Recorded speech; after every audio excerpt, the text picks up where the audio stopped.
gassy. I told you I'm gassy. You're listening to the Pillaging Podcast, companion podcast to PillagingJustForFun.com, the only Raider fan site made by Raider fans for Raider fans. Tune in every week on iTunes, SoundCloud, and Stitcher Radio. Call in and leave a message to be played on air at 408-909-PJFF. This episode brought to you by Creative Media Design Studio. Check them out at CreativeMediaMonterey.com. Yo, it's time to pillage another podcast. I'm your host, Kenny Stapler, joined always. What's up, man? How you doing? By your boy, Chet. Yeah, that's good. That what you know. That's it. We want to welcome all the new listeners to the show. Yes, welcome. And you're very welcome. Make yourself at home. Make yourself at home. Plenty of jobs to do on deck here aboard this pirate ship. There's a lot of jobs. We may not be able to pay well, but there's a lot of jobs available. We don't pay very well. We don't even get paid ourselves. So maybe some of y'all can help us out with that. Speaking of which, we got some help last week. I went and picked up our lighting rig from Silver and Black 666. Cool, man. So we're about to light up the crow's nest. We're going to light it up. Well, not in that way, but we won't be lighting it up. We'll be lighting up the studio is what he means to say. There you go. The kids listening to the show. How was your day, bro? It was good, man. It was good.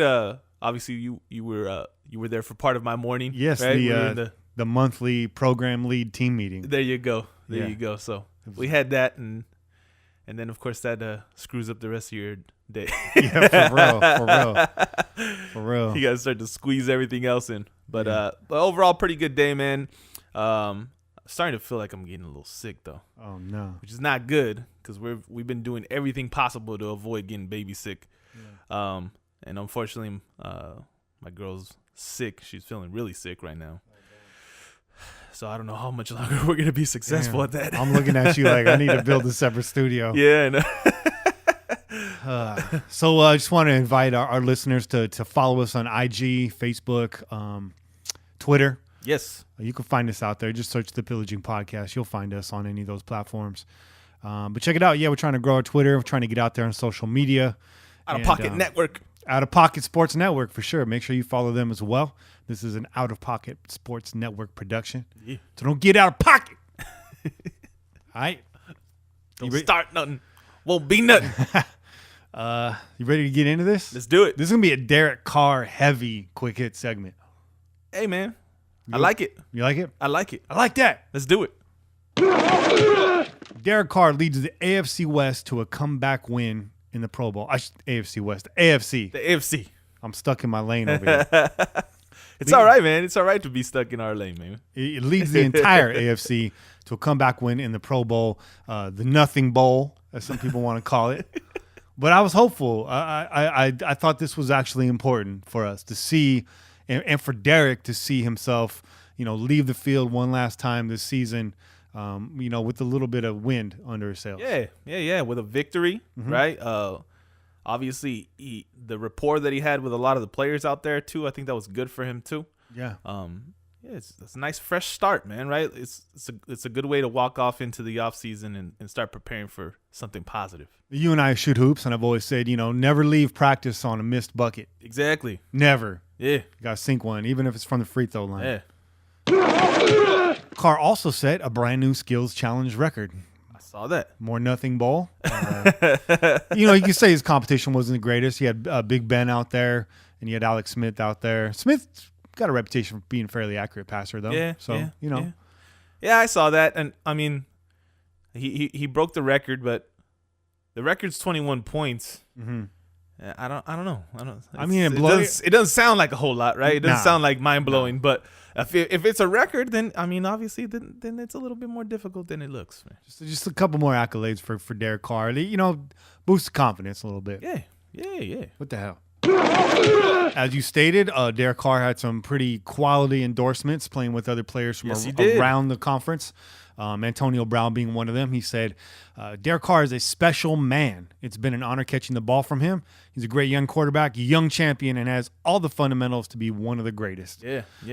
Jarvis Landry went on and praised Carr when he told Raiders.com that he's a great quarterback, a guy he respects, admires, and he says, you guys, meaning Oakland, have a great one in y'all hands. make sure you take care of him. You took care of him already. Yeah. You talking about that money. He's taken care of, man. But keep taking care of him. And he's talking about that offensive line. There you go. So, so those are quality endorsements, you know? That was really good, man. It was really good. And like I was telling you, during I watched a little highlight reel of the sounds of the game. And Antonio Brown was out there talking about wanting to get back in the game when Derek Carr came in. Yeah. Because he wanted to catch some passes from him. He's like, let me back in. But Tomlin's coaching staff wasn't having it, man. He's like, you want to get warmed up? Go sign some autographs, man. You ain't going back in that game. Yeah. Reggie Wayne blames Amari Cooper's offseason weight regimen for bulking up for his 2017 slump. I don't. Was it you? Was it you, Kane, or Jen? One of those three folks I was talking to that kind of pointed this out. That Cooper had bulked up over the offseason and thought that maybe that might be hampering him. Wayne went on to say that bulking up like that can slow you down. It can make you a little stiff. I don't think he ran his routes the same. He used to run great routes. This year he seemed like he was more of an 18-wheeler. And there's kind of a knock on Amari that he wasn't running crisp routes, that maybe he was giving up on some of them. And, you know, Jack Del Rio's training regimen came under a lot of heat. So, this is true. You know, I don't know if you blame Cooper or Jack. I'm sure every player wants to get bigger and stronger, so you can't put it all on Jack. But, you know, maybe it's time for him to kind of slim down a little bit, focus on the agility, focus on the endurance and the dexterity, and a little bit less on the strength. Well, I think there has to be a good balance, man. Good balance. You're still a receiver. You're still a player that doesn't necessarily need to have all that bulk on you. I understand, but you want to slowly put on that bulk, right? If you're a receiver, you're a skills position. You don't want to put on like massive amounts of muscle from one season to the next, right? Because it is going to affect you in some way. How much that really affected him, I don't know. A lot of those times when we saw him kind of take it easy on routes, I kind of felt like he was kind of like, they're not going to throw me the ball anyway, so right. Why even try this? Because we saw him open quite a bit and not get the ball, so that could have been more of the reason for that. So whoever it was that made that comment to me, you're not the only one that saw that. And let's hope he gets back to form in 2018. I definitely think he has a skill set to do it. Got to work on them drops, Cooper. Derek Carr has the fourth most passing attempts per game, yet has the fourth best interception percentage in NFL history. Wow. Just to kind of go a little bit further into that, the guys that are ranked ahead of him in interception percentage are Aaron Rodgers, 22nd in attempts per game, Colin Kaepernick, 94th in attempts per game, and Tom Brady, 9th in attempts per game. Let me just read those names off again. Aaron Rodgers, Tom Brady, Colin Kaepernick. I don't know. 94th in attempts per game, Colin Kaepernick. So we need to just scratch that out. I don't know. Guys ahead of him in attempts per game are Matt Stafford, 13th in interception percentage, and Andrew Luck, 22nd in interception percentage, and Drew Brees, who ranks 16th amongst the same percentage ranking. That comes, I actually pulled that off of Reddit. That was posted by Charlie Jackson. I'm not sure where he got that information. I don't know if it was his own research or it was tweeted out or whatever, but he posted that. I thought that was cool. There's always a couple good little nuggets on Reddit. I like to keep my eyeball everybody's over there. got some knowledge somewhere, man. So it's good to get out there and see what else other people are talking about. Yeah, I should get to sit back and poach all of it. That's one of the benefits of doing this show on a Thursday. Can't be wrong on a Thursday. It's really hard to do that. Quick hits. That was our quick hits. That's it. Hey, it was good. It came quick. We got through it quick. We hit it. Yeah. I wanted to give another shout out to Kane. He's batting 2 for 2. He pulled in our guest this week. There's going to be Vic Tafur. Very nice. In the second segment. Yes. Vic does not do a lot of radio spots. Hey. He's going to come on here. He's going to give us about 10 minutes or so. So we are on the clock with Vic Tafur this week. There you go, man. Yeah. So Start the clock. We appreciate it, Vic. If you listen back to this episode, you already know you did great. Yeah, right. And just thank you for coming on. We've been really grateful to have some great guests on the last month or so. Actually, dating back further than that. I mean, we've had a lot of great guests on. Lots of great guests, man. It's been a privilege to have all these guests too. Sure. Yes, for sure. Even the not so famous guys, you find a gem like Chase. He's cool. There you go. He's part of our crack research team. There you go, man. He's out there researching crack in the East Bay. No, that's not what that means. My bad. We're gonna get Chase back on here soon. He recently did a write up on Markel Lee, I believe it was. I saw that. Yeah, that was cool, and he's working on one right now for Carl Joseph. That's a commissioned piece. I commissioned him to do that. I was like, please go forth and do thy bidding about Carl Joseph. Chase is a smart dude. He's a young cat. He's a smart guy. He's all about the Raiders. I don't know if I can advertise what his job is, but I'll just say you don't get that job without knowing something about the Raiders. Exactly. So I'll let him announce that maybe. He's going to get back on here again. We're going to have some of the bloggers on here. We're going to have some close friends on here. And we're going to try to keep bringing you these high-profile guests every week. We're currently chasing a lot of people right now. If you know Amy Trask, tell her, get back to me. And hi, Amy. Hi. She likes when people say hi. Tell her, please get back to us. Please, the first lady of the Oakland Raiders, as I like to call her. We're going to get Raider Kane on here right now. We're going to do Kane's Corner up front. Yeah. And so we're going to take a short pause. We're going to see if he's ready, and we're going to get the man in here, and we'll talk a little bit more Raiders football with y'all. Sounds good. Good? Yeah. Let's do it. Let's do it, man.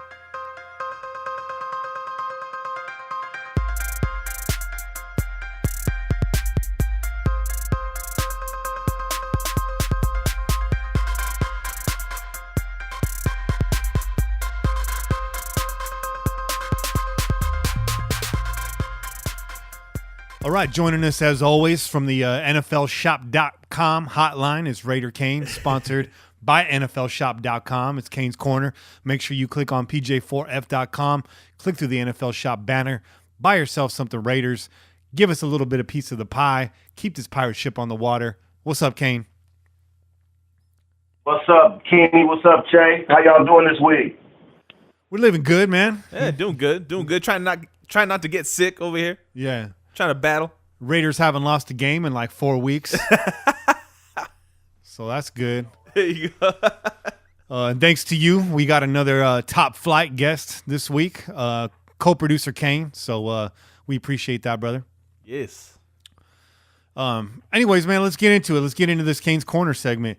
So I wanted your take on Carr's Pro Bowl appearance. There's a lot of people excited about it, re-encouraged about it, and there's a lot of folks that are like, meh, it's the Pro Bowl. What do we take away from Carr's Pro Bowl appearance? He looked healthy. Yeah, it's true. And he looks healthy, and he looks really good against minimal coverage and no defense. He looks great. Actually, he looks really. To be honest with you, to take all the flame this away, he looks good. He looked good moving around in the pocket. Yeah. He looked good throwing it. He looked like the gunslinger from 2015 or 16.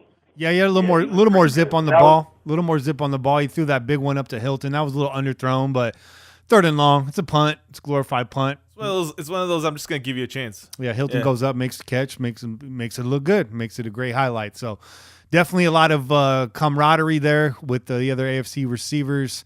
Good chemistry. He seems to be well liked around the league. It's all good signs. It's all pointing up for our man Derek Carr, number 4. Absolutely, and he seemed to have speaking of relationship with his receivers, he seemed to be getting along real well with Jarvis Landry. So I don't know, is that something we might see in Oakland this year or what? I think that's the hopes, right? I think we're hoping that he went over there with recruiting duties and convince some of these guys that maybe it's a good idea to come over to Oakland, man. Jarvis Landry is going to cost a lot of money. He's going to demand big money. Top receiver last year in the NFL. And, there's folks out there talking about restructuring contracts and whatnot. Look, Reggie doesn't restructure contracts. You're either going to come back on a team-friendly deal or you're going to go. And if you're in a contract year where we can save money by cutting you and your performance wasn't up to snuff last year, you might want to start packing your bags and checking American Airlines because it could be your ticket out of town. Nobody's safe in the Reggie era. There's no more, what do they say? There's no more scholarships like we used to have on this team. Exactly. So, with that said, there's a chance to clear a lot of cap space this year. and maybe free up some room for a top flight guy like Jarvis Landry. Having Landry, I know he plays primarily in the slot. You're going to see a lot of Cooper in the slot. In the Gruden offense, you're going to see a lot of moving around at every position. And there's some people that say that Landry can have a lot of success playing outside in that Crabtree position, that number 2 position. So, flexibility is a part of his game, in my opinion. Amari Cooper, somewhat flexible. I think he'd be more flexible under the right scheme and with a little bit more work on those hands. So I would love to see Jarvis Landry as an addition to this offense. It's just a matter of his mentality. Will he be a good fit? There's some question marks there. And of course, that salary. Is he willing to take a little bit less than what he can get in the open market just to fit in? He'd seem to have good chemistry with Carr. Buy in there. That's important. Derek Carr was a great ambassador for us this last weekend. So hopefully that counts for something. Yeah, people. Oh, I'm sorry. Go ahead, Jay. I'm sorry. No. I was just saying, amen, man. Oh, yeah. I was gonna say people are saying Landry is gonna be commanding $11 million a year and this and that, and I'm thinking, okay, so we paid Michael Crabtree $7 million. His contract is gonna be $7 million this year.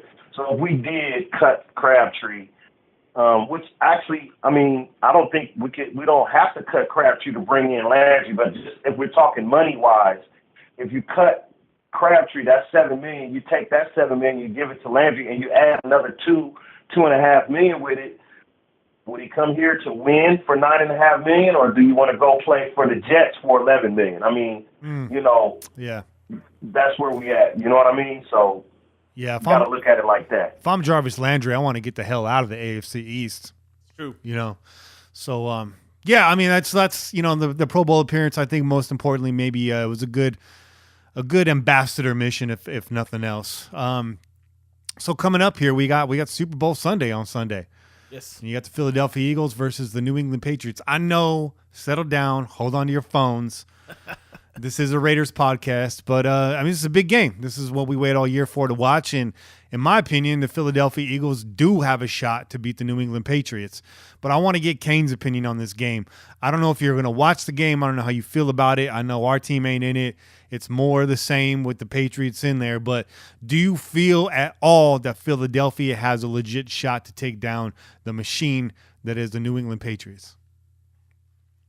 Oh, absolutely. On any given Sunday, any team has a chance to win the game. But particularly for Philadelphia, they're playing good ball right now. Right, as long as Nick Foles doesn't go out and have a terrible performance, I think they do have a shot. I mean, hey, look, Blake Bortles and them almost beat them. They came down to what, a 3rd and 18 stop? Yeah. And they'd be here right now. So any team at any moment, any Sunday can win. And Philadelphia has as good a chance as any other team at this point. I think Jacksonville kind of gave us the blueprint in a way to beat New England. Mm-hmm. They had a nice mix of run and short pass in the first half. They kept Brady off of the field. Brady was looking pretty frustrated over there on the sideline. And then they got a little too conservative. Yes. With 55 seconds left in the half, they choose to sit on the ball. They don't score. And then they come back out at halftime. Patricia, defensive coordinator for New England Patriots, takes away those passes to the flat. And then you got Blake Bortles, who my man JFB says is too dumb to panic. And he really just couldn't get anything done. He kind of looked like, he wasn't running. They healthy dose of Leonard Fournette, and then the Patriots were ready for that. You can't try to start running the clock out at the top of the half against New England. Yep. You got to go into that fourth quarter with at least a couple scores. Now, the Philadelphia Eagles, they got similar weapons, in my opinion, and a better quarterback in Nick Foles. Say what you want about Foles. He is a backup. At one time, he was a hot commodity in the NFL. And so far in the playoffs, he's looking pretty damn poised, if I do say so myself. Philadelphia is an opportunistic defense. They can create turnovers, and you got a running back like Ajayi. He's not the Leonard Fournette type, but he's got speed to burn, and he can hurt you as well. So, I'm saying this now, right? We're saying this now. Anything can happen on Sunday. You already know that it's in the favor of the Patriots. They've been there. This is almost just another game to them. But I feel like I just want at least a good game. I think Philadelphia is a team to give it to them. What do you think, Che? I agree, man. I agree. I think Philadelphia has a shot for sure. Like Kane said, on any given Sunday, anything can happen. So This team showed that they're good enough. They're there for a reason. They got a solid defense, and they got some good pieces, man. You know, they got the receiving portion of the offense, and they got 2 good running backs. You know, a speedy running back and a power running back. Yeah. So that's a nice change of pace for them. You know, and I think if they use that correctly and they don't get too conservative, and that's the key, right? Is you might be in the lead at the half. And if you decide, oh, okay, let's slow things down and let's try to run the clock out, that's when you're gonna lose. Yeah, that's what happened to Jacksonville. That's why they lost, because they got too conservative. You need to put up points, man, because you know it doesn't matter if Brady and the Patriots are scoreless or have 10 points in the first half. They're gonna score in that fourth quarter, and if you didn't put enough gap between you and them, they're gonna beat you. So do what you got to do to keep scoring. Yeah, don't let them be able to pull that comeback. You know. And in contrast to that Jacksonville game, that AFC Championship game, and the NFC Championship game, you saw Philadelphia do just that. They did not let off the pedal. They went right down at the end of the half, and they scored again, and they kept it up all the way through the end of the game. So no one's going to fault you for running up the score in a Super Bowl. Yeah. You could say what you want about Week 6 in the regular season. Maybe that's not good sportsmanship. Hell, if I'm a head coach, I'm running the score up on your ass every single week. I'm just going to let you know that we're here to score the ball. So, you know, I'm going to watch the damn game. I mean, just for no other reason, but I want to see the Patriots lose another Super Bowl. That's why. Well, that's the only reason why we watch the Super Bowl, right? I mean, is in hopes that the Patriots will lose the Super Bowl. That's what we've been doing for the past how many years now? That's what we do out here. That's what we do, man. We wait for the Patriots to lose. So hopefully that comes true this season, man, because I'm tired of it. Sick and tired. What do you got going on this weekend, Kane? You watching the game somewhere? You know what? I was gonna. You had asked me to hook up with y'all out there and out y'all way, and I just got a call from a friend of mine, female friend of mine, out in Indiana, and I think I'm going out there this weekend. I booked my flight already. I'll leave Saturday morning. I'll be back on Monday. It's a done deal then. There's no thinking going on there. It's a done deal, man. Yeah, I'm out. My flight leaves Saturday morning, man. I'm out, man. What y'all doing this weekend? Not a goddamn thing.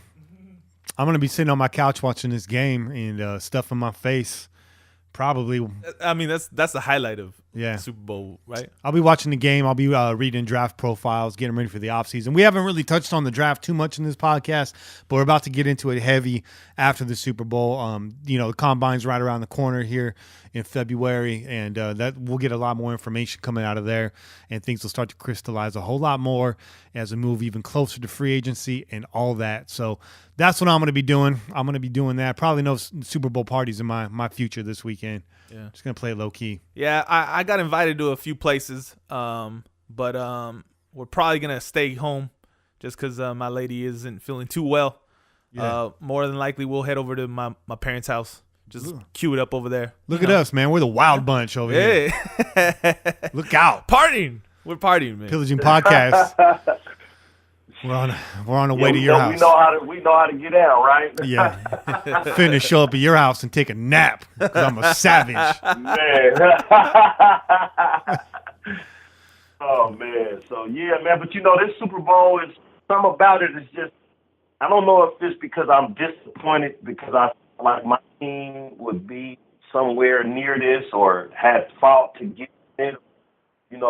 Our season may have ended 2 weeks ago or last week even. So I guess that's kind of got me a little not too interested this year. You know what I mean? It's just been a really overall, man, it's just been a disappointing 2017 season football-wise for me. So I'm kind of glad to see it coming to a close, and I'm ready to kick off this new Gruden era and see where we're going to end up. See what's going on, man. Like I said, 2017 was very disappointing for me. So. For sure. Yep. All of us.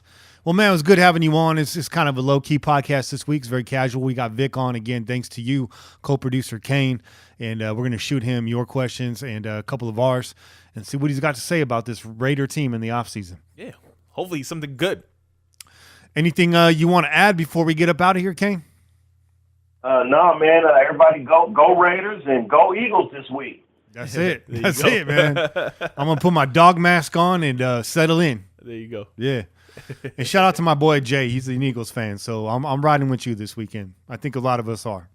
Yeah. They got silver on that helmet. As always, it's good talking with you fellas, and I look forward to talking to y'all about this Super Bowl. Hopefully we get the Eagles in a victory, and we got something to talk about, because I don't want to talk about the Patriots winning the Super Bowl next week. Maybe Tom Brady will announce his retirement at the end, and we'll all be able to cheer and drink a beer at next week's podcast or something, Yeah. So. All right. If Tom Brady retires, beer's on me next week. Oh yeah. Okay, fellas. All right, man. Peace. All right. Peace. Yeah, that was a good little segment with Kane there. Yeah. Hey, man, I'll pitch in for that beer too, man. Okay, I know you will. If he's retiring, man, we got to party like it's like 1999, man. You've been on that seltzer water tip lately. I know you trying to keep the mojo alive, Che, but we don't have another game for like 256 days. Yeah, I know. Yeah. But got to be responsible too, man. Let's check the countdown here on PJ4F. We got 41 days till free agency, March 14th. We got 84 days until the draft, April 26th. And we got 217 days until opening kickoff, September 6th. Settle in. Like I said, it was going to be a long offseason. Going to be a long one. And January felt like 3 months to me. I don't know about you. But man, we're finally here in February. Somebody said yesterday was Hugh Jackson Day, 131, in honor of Hugh Jackson going 1-31 as head coach of the Cleveland Browns. There goes that man again. Damn, that's horrible, man. So we're gonna take a break here. We're gonna take actually a long break because we got a little time to wait before Vic comes on, and we'll get back into it. We'll hit him with your questions. We're gonna listen to some of your calls. Oh, that's what I failed to mention at the start of this show, and it's too late if you're listening now. But top caller this week is gonna win a T-shirt, and if I felt like none of y'all brought the heat, we're gonna roll it over till next week. Okay, how about that? I like that. Okay. And we got to make sure everyone's coming in at the top of their game, man. And if I roll it over to next week, maybe, just maybe, I'll add in that coffee mug. Oh. Yeah. Oh, I don't even have one of those yet, man. You don't have to put coffee in it. You don't. It's serviceable for all beverages, man. I drink mine with some fine Cambodian breast milk. Only the finest breast milk. All right, y'all. Let's get out of here. We'll hit the break, and we'll see you guys on the other side. All right. Be out, y'all. Peace.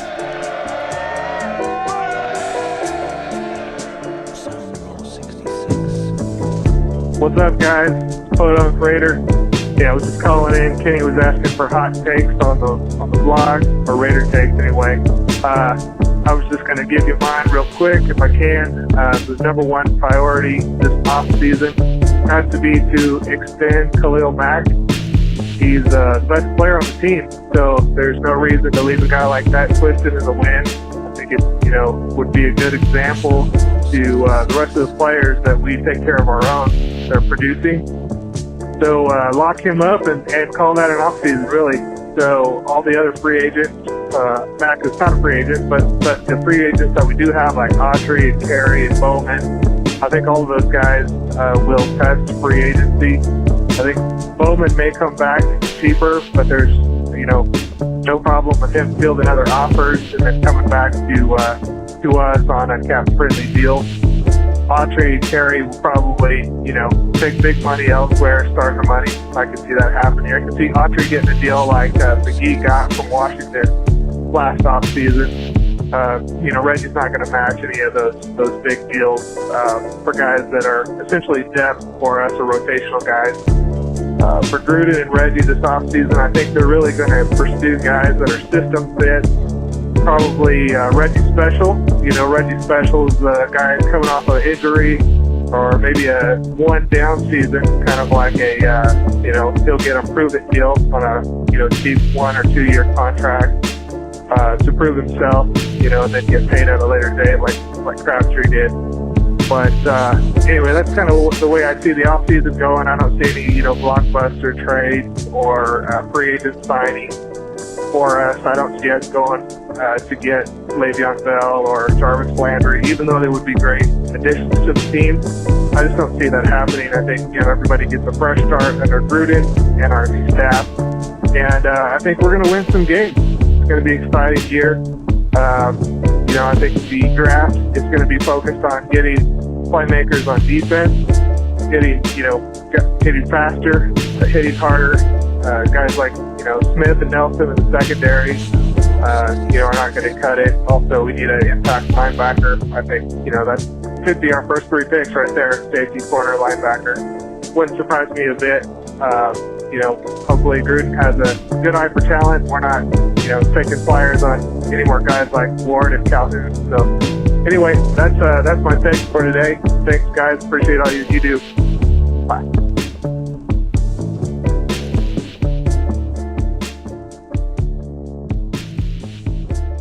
And we're back.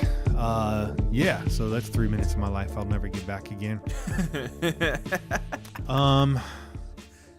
We only have one caller right now at the break, which is kind of surprising. It looks like we're going to be rolling this one over unless I get a late addition to the phone calls, and then we'll see what's up. I know a couple folks out there said they were going to call a little bit later, and we're waiting on that. So we got a few minutes here before we hit up Vic Tafur, and we're back. Again, shout out to Kane. I don't know who he's going to pull next week. I'm hearing rumors it might be Al Davis. Oh, yeah. Yeah, that'd be a big reach. That would be huge, man. Talk to the man himself from the outer limits. No offense to you, Al Davis. Yeah, no offense. No offense. It's all love over here, man. For those of you that just joined us, this show's a little bit light. Again, it's a slow news week for the Raiders, holding back a little bit on the draft talk, but we are going to pick Vic's brain about that, a little bit about free agency, and a little bit about this Alex Smith move, which Shane I'll probably get into a little bit more afterwards before we hit the end of the show. I know some of y'all appreciate the shorter podcast, so that's probably what you're going to get this week. We'd like the long and strong. My mom always said to dress for the job that you want. There you go. Yeah. Let you figure that out. Anyways, let's hit this really quick. Let's hit this pause button and we'll get Vic on the phone. How about that? Sounds good, man. Let's do it.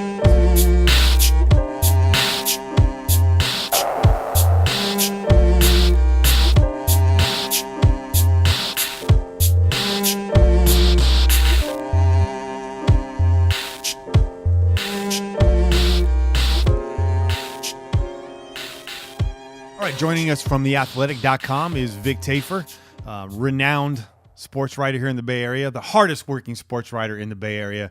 Someone call him the James Brown of sports writing in the Bay Area. Welcome aboard, Vic. Glad to have you on the show. Hey, man, my pleasure. Why don't you tell the folks how they can find you out there in the interweb land? Well, you mentioned the website. We're at theathletic.com, and also on Twitter, it's at Vic Tafur. What's it take to sign up at The Athletic? What's your subscription right now? What's your rates, and what do users get for that subscription fee?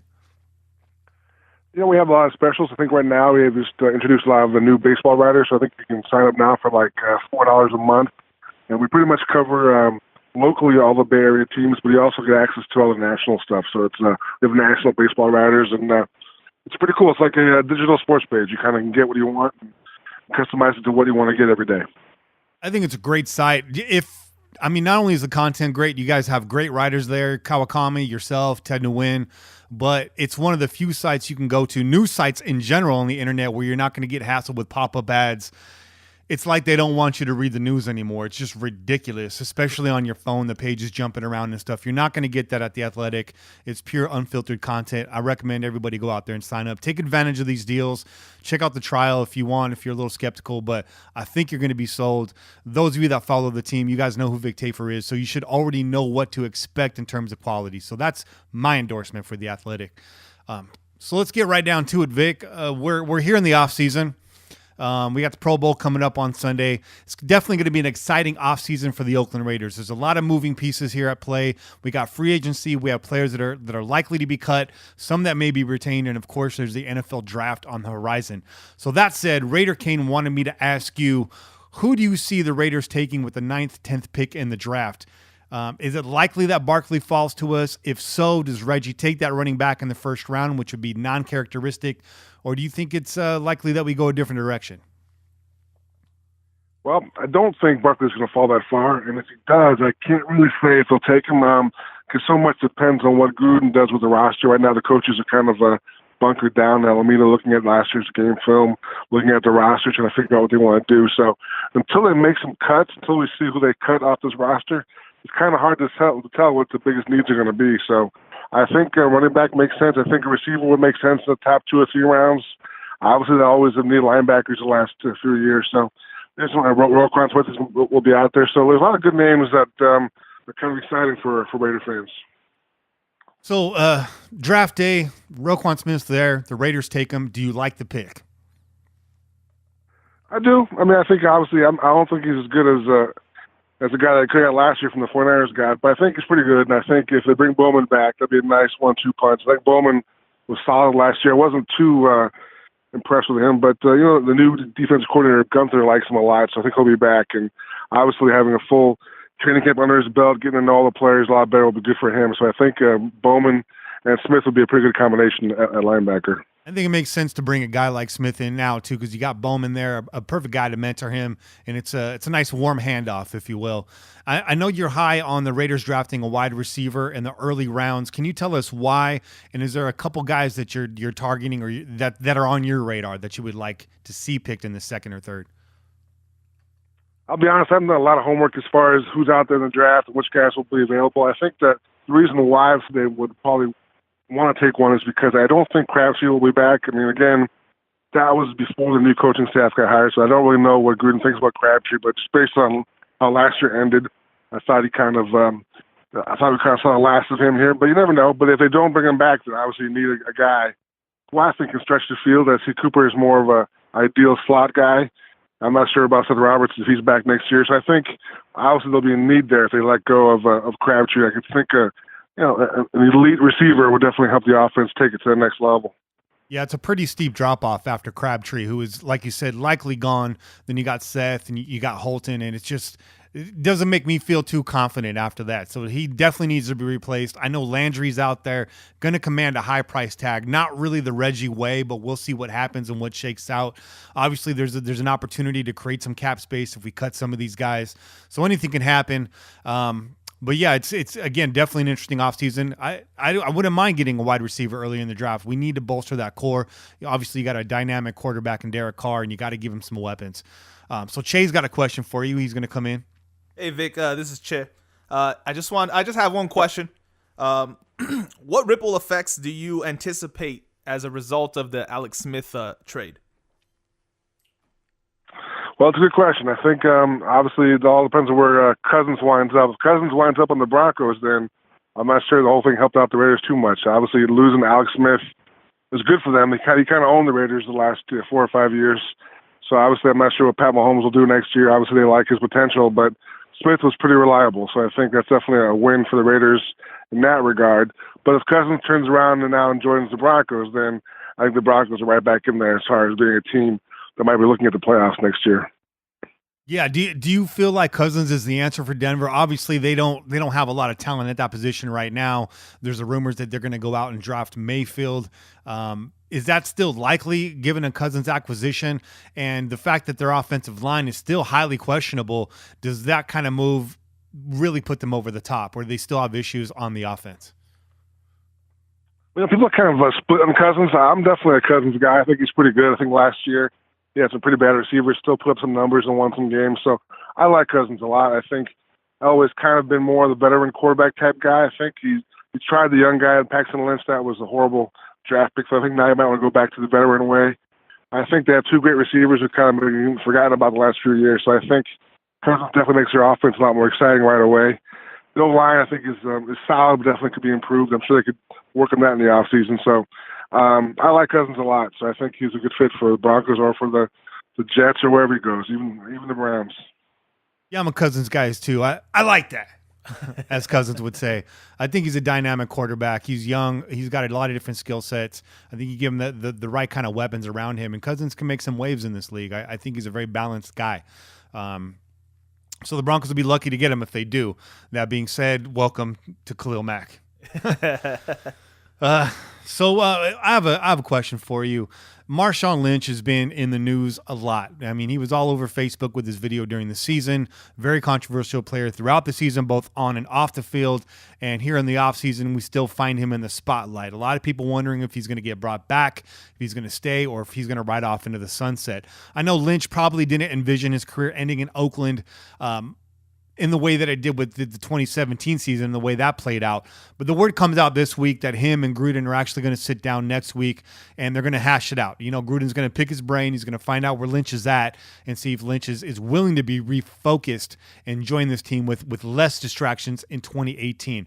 That said, if he does return for one more year, or if he doesn't, I mean, he's 32 years old. I don't think the running back of the future is on this roster. So is this the year that the Raiders go out and they get Lynch's replacement and try to find the bell cow? If they do, does that guy come in the draft or free agency? Well, normally I would say the draft. I think there's some good guys available this year. I like the guy from San Diego State a lot, but I think, again, with Gruden in the past, he's liked veteran guys. There are some decent running backs on the free agent market. So I'm also curious how it goes with the meeting with Marshawn. I think bringing back Tom Cable, to me, definitely moves the arrow back towards Marshawn, maybe coming back before that happened. I thought Marshawn might be gone. But, you know, Marshawn's he's hard to read. You have no idea if he wants to come back. He may retire again. So Marshawn's always hard to predict what he's going to do. So I do think Cable coming back definitely has me thinking there's a decent chance that Marshawn's back next year. Free agency is coming up here, and we know the Reggie way is he doesn't like to spend money big, and if he does, he definitely wants a major return on his investment. He's only going to spend big money on a short thing. If the Raiders were to land one splashy free agent this offseason, who do you see us landing? Good question. I don't think it'll be Landry. I think Landry will cost too much money. I think he's not that much better than Crabtree is. I mean, I know everybody loves Jarvis, but to me, it's just kind of another possession receiver, but I'm not sure it helps them get to that next level. I'm trying to think on defense. I probably is there somebody up front? Maybe I'm not sure who's available up front, but maybe you can get like a good D tackle up front. I think that would definitely be a need that I could fill that need by doing that. Yeah, you got Sheldon Richardson that's going to be out there if he doesn't get retained. And corners, you got Bashad Brayland over there in Washington, although it's probably unlikely now with Fuller getting lost in that Alex Smith trade. They're probably going to look to retain Brayland. But yeah, definitely need to bolster that defensive line. I wouldn't mind seeing that at all in free agency. And you answered my question about Jarvis Landry, so I appreciate that. Anything that you see on the horizon for this Raiders team in the offseason? What is it absolutely, if there's one position to upgrade, what's that position? I think you mentioned running backs. I think obviously Marshawn will be a key decision. I also think Jalen Richard and DeAndre Washington, I thought didn't show a lot last year. They had a chance last year to definitely have a bigger role. They didn't take advantage of it. So, again, I'm not sure what Gruden thinks of those guys, but they're both kind of the same player. They're both 5'8", and have some, they flash once in a while, but not enough. So if they do bring Marshawn back or not, I think they have to replace one or both of those guys. And last question for you, Vic, because we know you're a busy guy and we appreciate you taking the time to join us here on our fledgling podcast. But of all the players that are on the bubble for the Raiders, pending free agents and also guys that can be cut for savings, give us one player that you think that will be retained and one guy that's likely to go. Well, I think Bruce Irvin will probably be back. I know people look at his production last year; it was kind of sporadic. He's making, I think, $8 million, I think, but I think it's 7. But again, he had 8 sacks last year. I think 8 sacks is hard to find on the market at that price. I think you look at his finish last year. Hopefully, I think that we can build off that. So I think Bruce will be back. You mentioned Crabtree. I have the sense Crabtree will not be back. And also, I think Sean Smith obviously has legal troubles besides his lack of production last year. So I think Sean Smith will also be cut.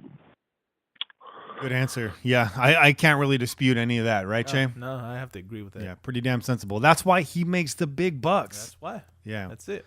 Yeah. I wish. Well, we see you out there, Vic, and I've been a longtime fan of yours. I follow your writing for a very long time, and we appreciate you taking the time to come on the show tonight. All right, guys. I appreciate you guys. Take care. All right, take care. Well, there it is, Big Vic Tafur. There it is, man. So anything shocking that came out of that call for you? I wish I could say I was shocked, but I think we've been pretty much spot on with the same things that he's saying. I think the most shocking thing is probably taking the receiver in the draft early. Yeah. Just because there is those defensive players out there, and there is those big holes on our defense. So naturally, as fans, we're tired of seeing the defense suck, and we want that to be shored up. So we want to see some guys get picked up. What's going to be interesting for me in this offseason is watching the potential slight shift in our draft philosophy. Yeah. I want to say Reggie's predictable, but it's the surefire guy in the first. It's usually a project guy in the second or third. Mm-hmm. You see a lot of defensive linemen going in that area with us. And then as you get further down the draft, you're seeing more skills players, offensive guys, wide receivers and running backs, typically late round, undrafted free agents, and offensive linemen down there in the 5th, 6th. I mean, I don't want to say it's a surefire pattern, but there's a pattern there. There is. But now you got John Gruden. Exactly. And that's the key factor, right? Yeah, and if you read between the lines, he's basically been given the keys to this team. He's kind of got the skeleton key, if you will. Right. Raiders-themed skeleton key, if you will. I'm not saying he's calling all the shots, but he's a guy with a lot of swagger. He's got the pedigree, and he's definitely going to be a major influence at everything that this team does.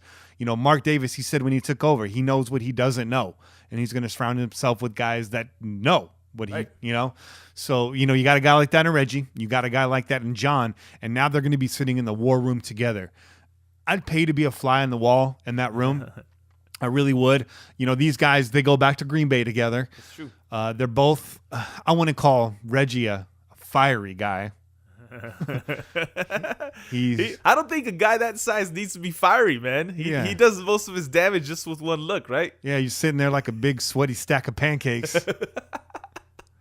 And John Gruden's fired up, man. So it's an interesting dynamic. It is. I hope they work well together. Hey, but don't poke the bear, man. I'm not trying to poke the bear. Don't poke the bear, man. Well, maybe we don't know that side of Reggie, man. We don't. He can turn on you real quick. Yeah. And then he's got the twin. There's always a double switch move. Oh. That could freak you out, right? That's true right there. That's true. I forgot about that. Yeah. The only thing scarier than an extra large former football player in charge of an operation is two of them. It's two of them. Yeah. They're identical. You got to wait till one of them falls asleep. That's the key. That's the key. Wait till the combine, catch him sleeping. There you go, man. Yeah. Have we ever gotten to the bottom of that? Was that Rally that fell asleep? Somebody told me that he is diagnosed narcoleptic, and I just don't know what to believe anymore. I never heard that story, man, so I couldn't tell you. I couldn't tell you. I can't believe you. I got to show you the picture. You got to show me it. Now I need to find out. They caught him sleeping at the combine. Oh, no, that was Rally. I have a feeling maybe it was Reggie, and he's used that excuse before. Like, that was my brother. You get to do that when you're a twin. Right? Yeah. Oh, man, I was giving him a bone. Telling him to go do some work for me. I'm a fan myself. I'm a fan of Bruce Irvin. I think he's suffered from a lack of scheming in our defense. Yeah. Bruce has shown you he still has the speed. He can rush the quarterback. I think if you put him in the right positions, he's a playmaker. In 2016, he was making plays. He was sacking the quarterback. He was causing fumbles. The guy was a difference maker, especially in the turnover game. Yep. And last year, he kind of disappeared until, the K&J exit, Pagano takes over, and all of a sudden, Bruce Irvin starts to flash. Right. The Nico Autry starts to flash. That whole defense starts to move around a little bit more. So, I like that. I think it's a good call Vic makes about Tom Cable coming back. You got a guy there that made Marshawn Lynch. If you're looking to retain Lynch, that's the best guy to bring on board. It's true. This is true. And if you're looking to give him some motivation to come back also, right? Right. If you're looking to get a motivated Marshawn Lynch, give him a reason to want to continue to play and be successful while playing, bringing in somebody that he's familiar with, somebody that gets his running style, I think is the best way to go. Here's the thing about Lynch. I had moments of his last season where I was a big fan. Yeah. I'd say more often than not. And there was other moments where I was like, come on, man. Right. You're shooting yourself in the damn foot. Right. So with the right kind of focus, I want him back. Even at 32, you saw that there's still fire there. No, he has a lot left. It's just how much of that is he willing to give, right? How much of that he has left is he willing to give? Because when he wants to give it, when he's got the right mindset, like you said, man, he looked like the Marshawn of old, and everybody was, on their edge of their seat waiting to see what he's going to do. So take it or leave it, Marshawn's the kind of guy he's going to let you know how he feels, both in his words and his actions. Yeah. And when this locker room went sideways last year, he went sideways too. Yeah. He wasn't the only one to throw up his hands, but I think he was probably the most visible. Right. They said after 3 weeks, Bowman came in and gave up trying to be a leader in this locker room. I know fans right now are giving him hell for that. Well, what kind of leader is he? Look, you don't know what kind of shit show was going on in that locker room. Right, and the other thing you gotta understand, man, is these are all adult men, man. Okay, like it's not like high school. All right, it's not like when you played sports, because most of us that ain't professional athletes, we only played through high school, maybe maximum, right? Yeah. So you can't think back to those days when you had one big dude that was like the name that stood out, and he was able to like lead the team or encourage people. These are all adult men, man. They're all getting paid to play this sport. So you can't just look at one guy and be like, why can't you get this team motivated? Why can't you get this defense motivated? It doesn't mean that he isn't motivated. Yeah. It's just everybody got their own shit, man. Sometimes when it just goes too far, it goes too far. There's no one person that's going to reel it back in. And when you have that kind of dispersion in the locker room, that kind of separation, it's FUBAR. I mean, What can you do? I'm a dedicated player. I gave, 10 years of my life to the XFL. Hey, it's coming back, man. Yeah. You ready to sign up again? It's supposed to be more family friendly, man. They're getting rid of the strippers and stuff. I think that's maybe a bad move. I think so too. But 10 years of my life to the XFL, I was there when everybody else left. Yeah. I stood around. I was wearing my Demons uniform. And for a full decade, I was there. The league was over. I was still there, man, because you can't stop me. The Demons. Oh, are they going to allow the nicknames on the back of the jerseys? I don't know, man. So when I was looking at the report, they were talking about how Vincent McMahon wants a more family-friendly, patriotic league. And I was like, man, the only reason why people tuned in to watch your shit show was because you were guaranteeing like the opposite of that. Yeah, you're gonna see at least some fishnet stockings, and some fireworks, and yeah. You can talk to me about family friendly when you start rolling out these bimbo wrestlers, right. Which I know a lot of people like, and I'm not mad at it, but one thing I gotta say is when I was younger, the WWF was family friendly. Yeah, there's probably things that were flying over my head as a young kid. Well, I think that there was a lot of stuff behind the scenes. Yeah. But what'd you get? Everybody got Hulk Hogan preaching the vitamins and all that stuff. Those weren't vitamins, bro. When we all know damn well that Hulk Hogan won't take no vitamins, man, right? He was getting vitamins from Bill Romanowski. I mean, there's a few maybe questionable characters in there. You had a guy like I don't know, Adrian Adonis, Ravishing Rick Rude. They were pushing that. They were edgy, right? That was pretty edgy. It was pretty sexual. But I mean, you had a female that sticks out was Miss Elizabeth, and she was pretty reserved, like a princess. Yeah, right. I'm probably missing some. You had Scary Sherry, Miss Moolah. They weren't really trampy. No. I mean, they're all caricatures. It's pro wrestling, for crying out loud. But in fact, I just watched that Glow series on Netflix. It's a good show, man. It was pretty good. Show. It's based on real, and I think there's actually a documentary on the real Glow. Yeah. That's out on Netflix too. Both of those are good, man. I'm gonna watch that too because I actually did watch the Glow, and one thing they touch on in that series was their time slot. And I remember it was on random times. And it shifted around a lot. Yeah. And just like, oh, wrestling. I was a big wrestling fan, but it did, I kind of grew out of that. I know a lot of y'all out there didn't. I'm not going to judge you on it. It's a storyline, man. It's fun to watch, but I stopped watching it when it got trashy and it got to be more interviews than wrestling. Right. And it's just so damn predictable now. And maybe it was when I was 9 years old, but hell, I was 9 years old. We were sold, man. We were sold, man.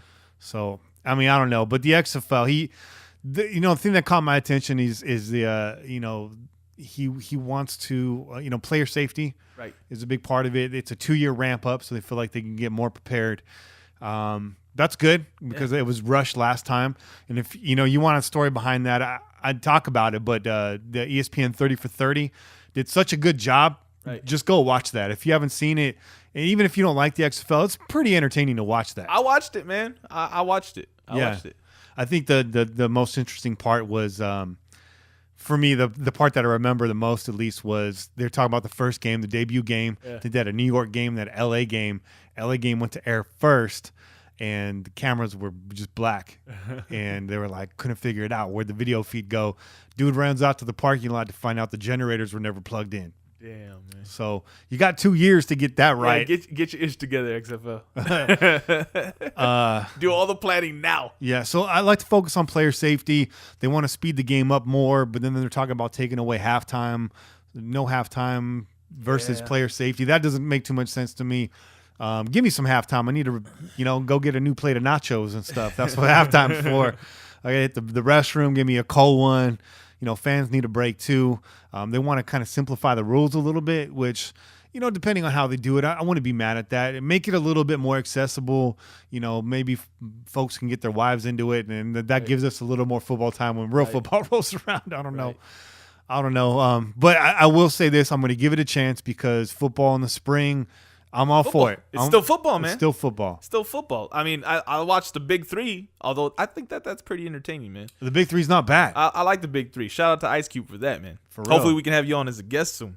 That'd be awesome. That'd be cool. We're out there. We're chasing. Yeah. We're chasing. And any of y'all know O'Shea Jackson, tell him to call us 408-909 PJFF. Yeah, so I'm not mad at it. I'll wait and see. I watched arena football, not religiously, but hell, if I'm flipping the channels and I see football, I'm watching it. There you go, man. I'm watching it. I'm all about more football. I'm mostly an NFL, NBA guy. I don't watch as much MLB. I mean, it's 162 games, right? Can't watch it all, man. Nah, it's too much. But I like definitely watching in the playoffs, and I'm an A's Giants fan. I know you're a Dodgers fan. I am. That's right. We'll keep it off the air. Now there's respect between us. We're kind of an anomaly, I think, in that sense. If we weren't good friends, though, it'd be on. It would be on like Donkey Kong in a thong with Ray Dong Chong. That's wrong. Ray Dong Chong. Yeah. Damn, man, you brought that one out of nowhere. Deep pull. But yeah, man. So Vic Tafur, that was cool to have him on, even though it's kind of quick. Yeah, man, but appreciate the time. Obviously, he's a busy man. Mm-hmm. Very busy man. He's got a lot of things to do. Yeah, he played down the fact that he gets the big bucks. Yeah, there's some big bucks compared to the bucks that we don't get. Right. And there's no. I mean, honestly, there's no money in journalism. Yeah, there just isn't. Trust me. You got to do what you love, man. You got to do what you love. Yeah, you do, and it's a passion. These guys are driven. Being a writer, especially going on the road and stuff, is not a glamorous life. I myself hate traveling. I can't stand it, especially for work. It just makes it 10 times worse. So it's time. He wants to live glamorous. Hey, I'm gonna let you go. I'm gonna let you go. Sheila E. She's from Oakland, man. She is from Oakland. Yeah. Shout out to Sheila E, man. Shout out to who's her dad? Is that Pete Escobedo? Pete Escobedo, man. Yeah, he's from around here. Mm-hmm. So yeah, man. Yeah, what's up, Pete? Talent right there, man. It's time for I See You. I see you. First of all, I want to say I see you to all of the new listeners. The listenership's been great. We've been getting some really good feedback out there from total and complete strangers. When Kane and I started off doing this, it was really just for our pillagers, for the blog that we built. Mm-hmm. And we had kind of a built-in following there. We had a nice foundation to start with, which was great. And it's really grown a whole lot since then. Yeah. We've had you come on board. Now we got all three of us. We're getting these guests in. The show is as dynamic as ever. And the listenership is there, man. It just really keeps us going. Yeah, man. You guys give us lots of motivation, man. We look at the numbers every week, and we're like, man, this is going really well. Yeah. People appreciate it, and we appreciate you, man. So if you felt the show was a little bit lightweight, I mean, maybe so. Like I said, there's not a whole lot out there right now, but we're going to start doing our deep dives and our homeworks, and we'll get back into some juicy stuff next week. And then next week when the Patriots lose, oh yeah, Kenny's buying, so maybe he'll get a little saucy up in here. Yeah, we did a sauced up episode. We did do a sauced up episode. The ratings were not spectacular that week. You know what? Did I call this back already? There's another show I felt did not get listened to enough, and that was the episode with John Kingdon. Yeah. Okay. Yeah. So go back through our history, the Behind the Raiders Shield segment. If we happen to take a week off this offseason, Che and I are going to be busy putting together some best of episodes. Yeah. And that interview will definitely be in there. But do yourself a favor. If you're a new listener, a new fan of the show, go back and find that on our playlist. Check it out. If you haven't read the book, definitely check it out. If you've read the book, make sure you listen to the interview. There's a couple stories in there that did not make the book. Yeah. So that was cool. Hit that subscription button on the iTunes and on the smash that like button. Yeah, man. Hit that like button, man. Hit that subscribe button. That helps us out also, man. Yeah. And follow us on Twitter and Instagram. We're very interactive with y'all. We're not doing it just to see the numbers. We just want more people to talk to. The more input we get, the more we put it on the show. Me and Che, we got day jobs too. So we appreciate everybody's voices coming in, all of your knowledge. I got to say, Raider Nation, one of the most knowledgeable fan bases out there. Some of y'all are lunatics. Yeah. I got to say, but we appreciate that too. That also gives us something to talk about, you know. It's a beautiful thing, man. Hot takes. Hot takes. Yeah. Yeah, so I see you new listeners. Also, we talk about the big money, and I don't want to – I'd be remiss if I didn't mention the donators. We got a lot of long-time donators on the blog. We got Friskies. As much as we harass him and he harasses us, he does a lot to keep this ship afloat.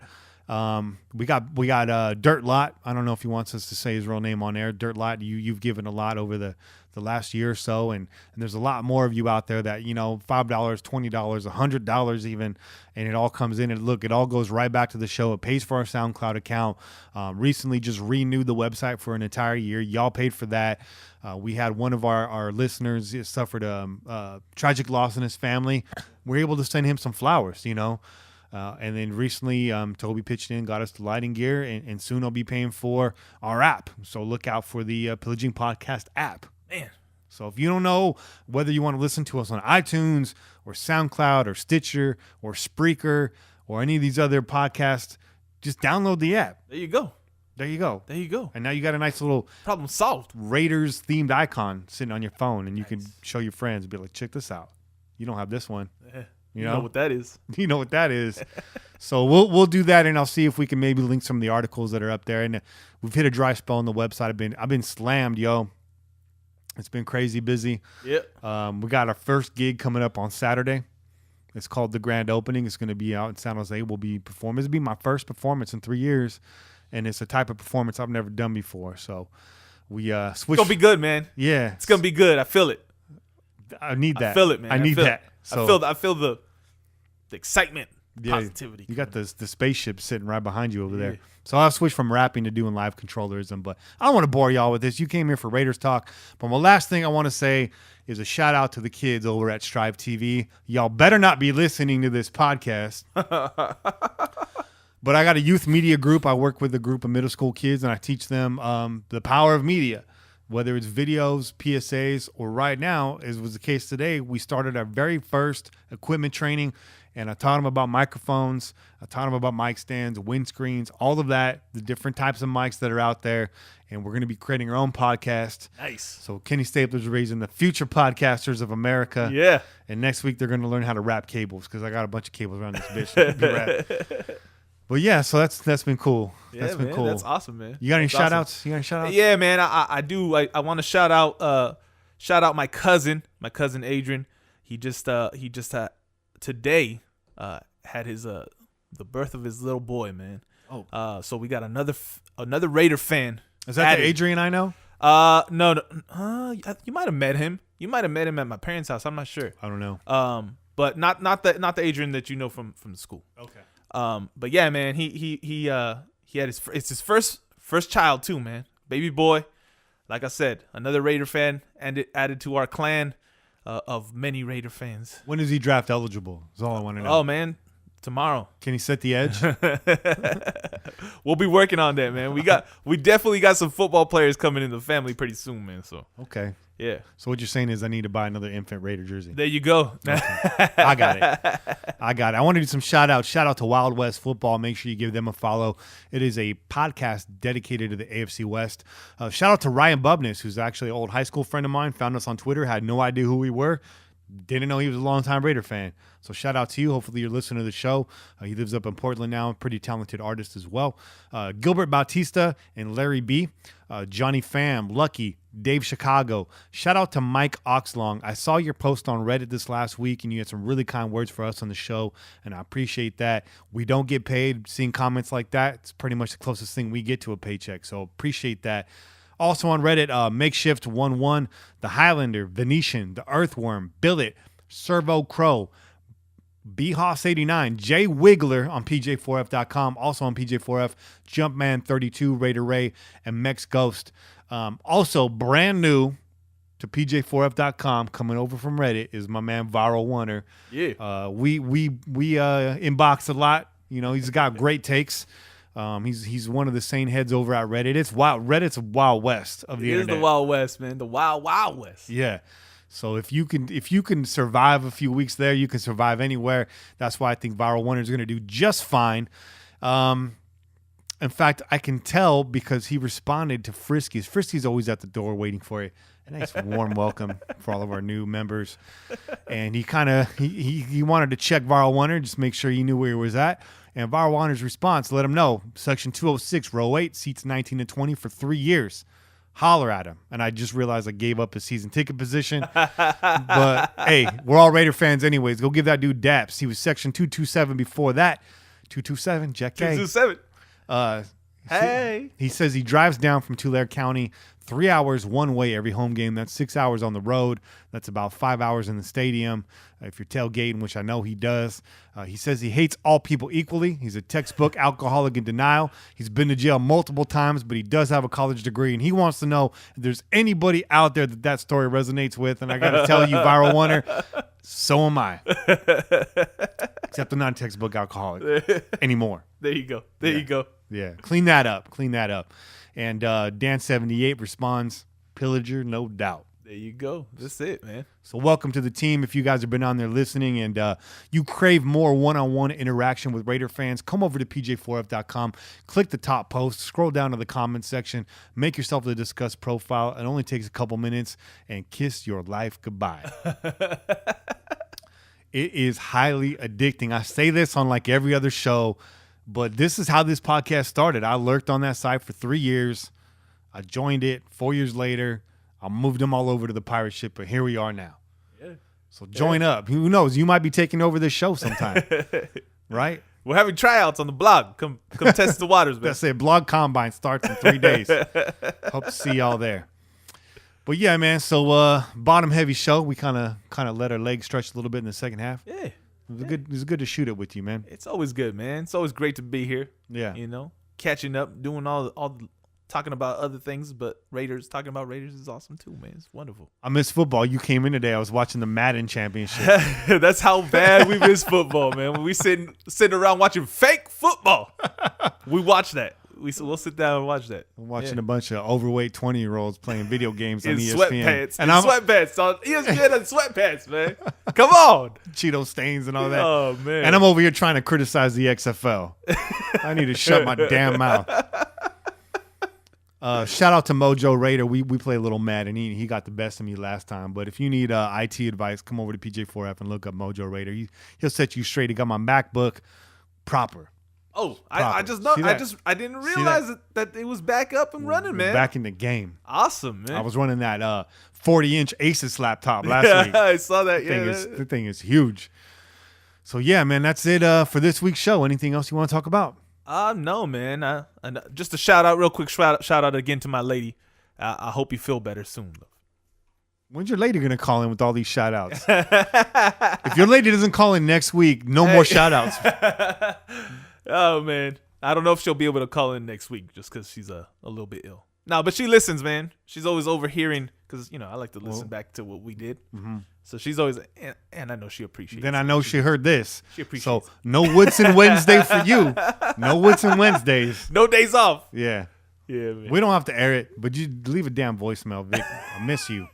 I need to get down there, though. I had to cut out after the meeting today, or I would have come by. Nah, I feel you, man. It's been crazy, bro. So, yeah, that's it for this week's show. Tune in every week on iTunes, SoundCloud, Stitcher Radio, or wherever podcasts are distributed. Call in and leave a message to be played on air, 408-909-PJFF. Lastly, get dipped in some fresh Pillaging gear. Head over to pj4f.com/shop. We got t-shirts, we got mugs, we got the whole nine. Rep your favorite podcast, rep it proud. Get some original Raiders graphics that ain't nobody ever seen before. Nice barrel with the swords crossed. I like the logo. Yeah. Chris, the logo hooked up. The t-shirt's hooked up by creativemediamonterey.com. If you and your business are looking for a logo or any kind of printing service, make sure you hit them up. It is made in-house, made in America, made here in the Bay Area by two of the coolest guys I ever met, and one of them is a diehard Raider fan, and the other one got much love for Raider Nation. So shout out to Tony and Steve over there. Been holding it down since been holding it down. Watched a lot of football with y'all last season and the season before and the season before that. So we're going to keep that rolling. And this has been an Out of Pocket Sports Network production. I'm Kenny Stapler, joined as always Boy Chick. We out here. Peace. Go Raiders. Just win, baby.